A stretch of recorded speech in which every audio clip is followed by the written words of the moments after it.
कि नेहरू जी ने कहा था कि अटल एक दिन तुम देश का प्रधानमंत्री बनेगा, आपने कहा था। नेहरू जी तो एक बार बोले, आप हो गए 2 बार।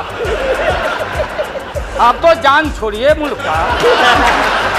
और हमारे साधु लोग जो ये बैठे हैं, देखिए इसी रूप में रहता तो गोसाई बाबा बोलता बोलो भोला, तब गोसाई पीछे से खोदता, तब ध्यान दे घंटी करके आप तो बिना हरे फिटकिरी का कोई ना कोई पद ले ही लेते हैं।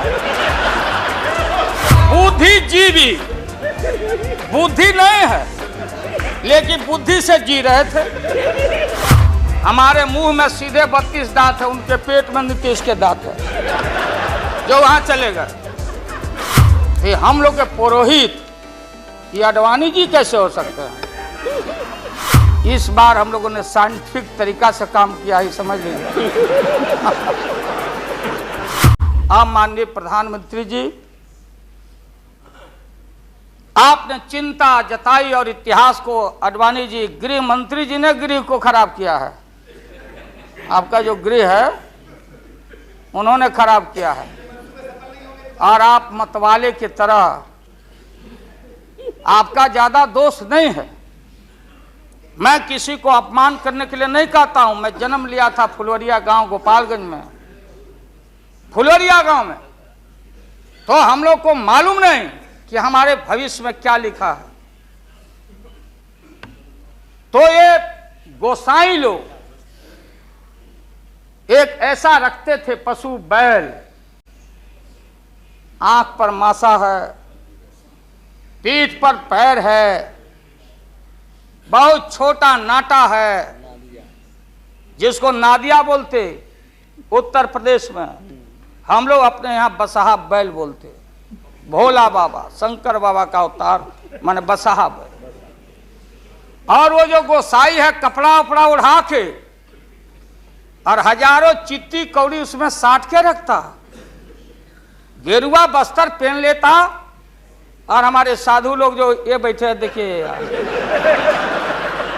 इसी रूप में रहता। वो बेचारा गरीब है, वो लेके गांव गांव घूमता, मेरे गांव चला आया मेरे पास।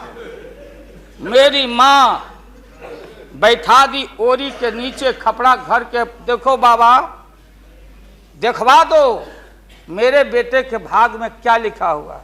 ये हम ही अकेले नहीं, लाखों लोग जो गांव से आते उनको इन बातों की जानकारी है। अब वो गोसाई बाबा दोनों हाथ को मुट्ठी बांध के आगे करते कि इसमें नौकरी मिलेगा कि नहीं, या इसमें नहीं मिलेगा। तो दोनों मुट्ठी जब आगे करता तो गोसाई बाबा बोलता बोलो भोला, देखो देखो इसके हाथ में क्या लिखा है। तब बैल का स्वभाव है बसहा का कि जब मुट्ठी बढ़ाइएगा तो समझेगा कि कुछ खाने को दे रहा है, तो कभी बाएं में कभी दाएं में सूंघता। आज जब वो भोला बाबा समझ जाता, चेतनशील है कि हमको ठग रहा है गोसाई, तो बोलते रहता, पीठ ठोकते रहता, नहीं आता है सूंघने के लिए हाथ मुट्ठी। तब गोसाई पीछे से खोदता, तब वो ध्यान दे घंटी करके, महोदय मैं अपमान का नहीं, आप कभी कभी बढ़ते थे कोई काम करने के लिए, लेकिन फिर रिवर्स गियर में चले आते।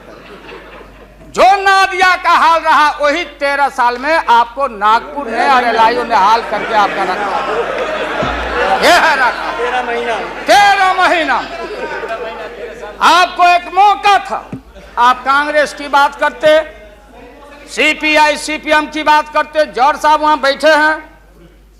सन 77 में छपरा से मैं मेंबर पार्लियामेंट बन के आया था लोकसभा का।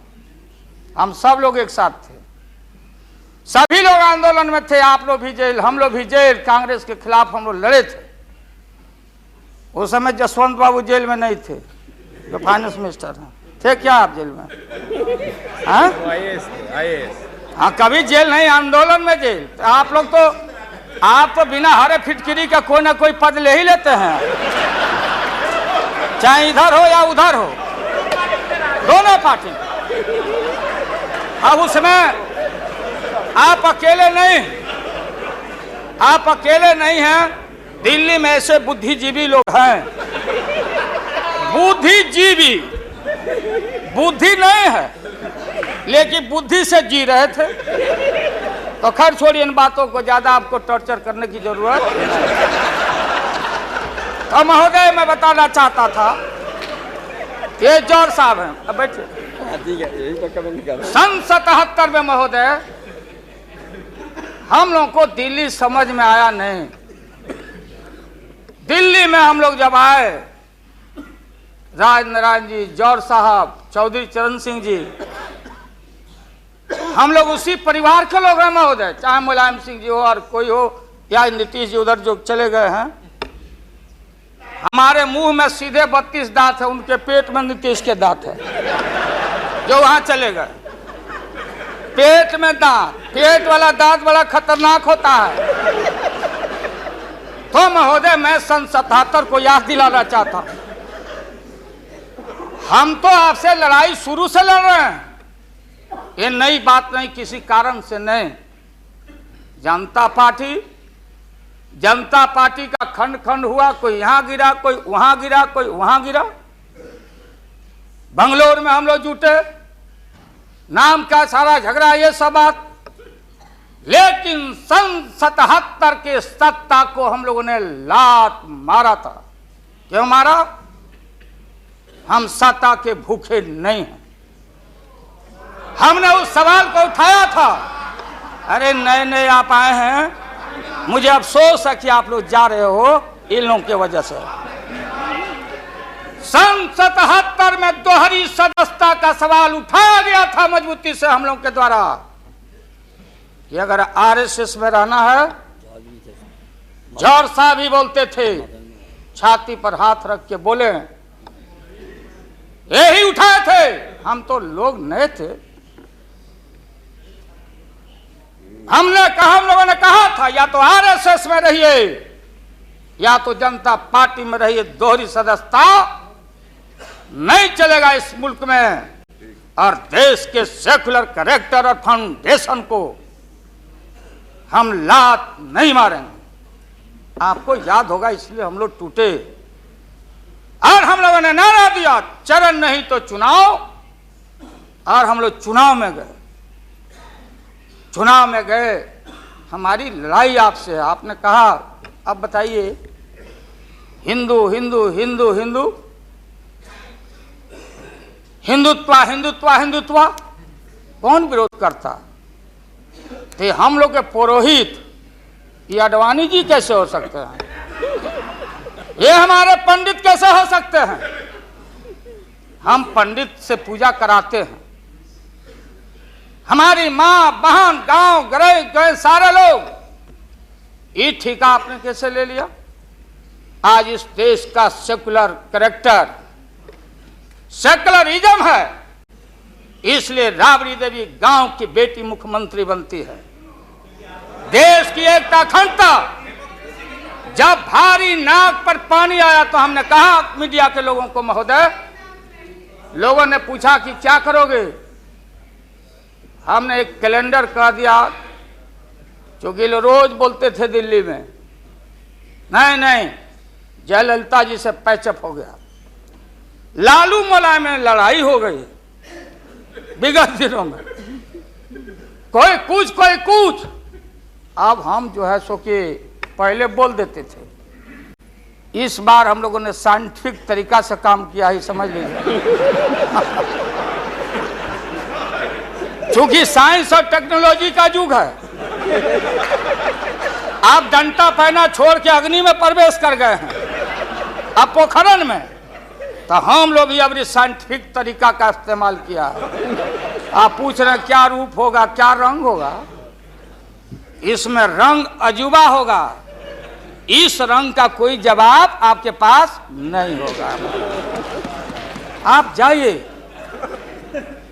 अभी भी मेरा सुझाव है, हालांकि सुझाव देने का हकदार आपके उम्र के आदमी के लिए हम नहीं जोग समझते।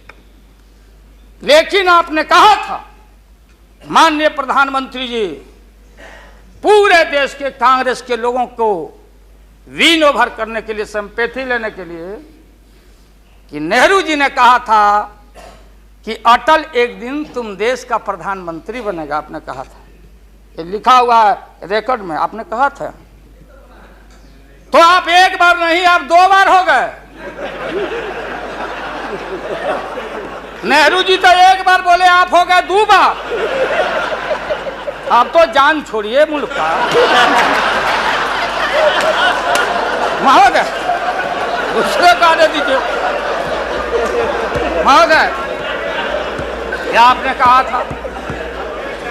अब अपने हम लोगों ने, अब आप हम लोगों को पाठ पढ़ाते हैं। अडवाणी जी चले गए उठ के, अडवाणी जी उठ के चले गए, आप हमको पाठ पढ़ाते, हमको शिक्षा देते।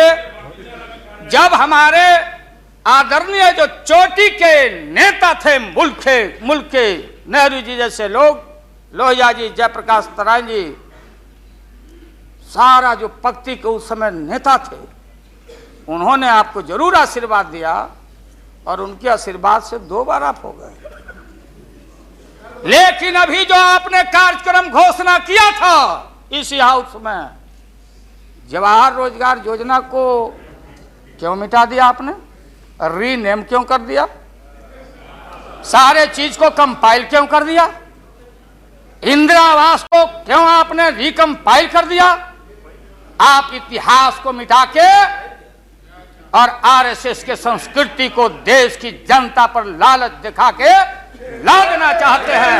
इसके लिए हमने कहा, ये सवाल सत्ता का कौन क्या हो नहीं हो, क्या कौन मंत्री, क्या मंत्री हो, मंत्री आएंगे और जाएंगे, लेकिन एक बार मुल्क मुट्ठी से निकल गया तो फिर संभाल से बाहर हो जाएगी।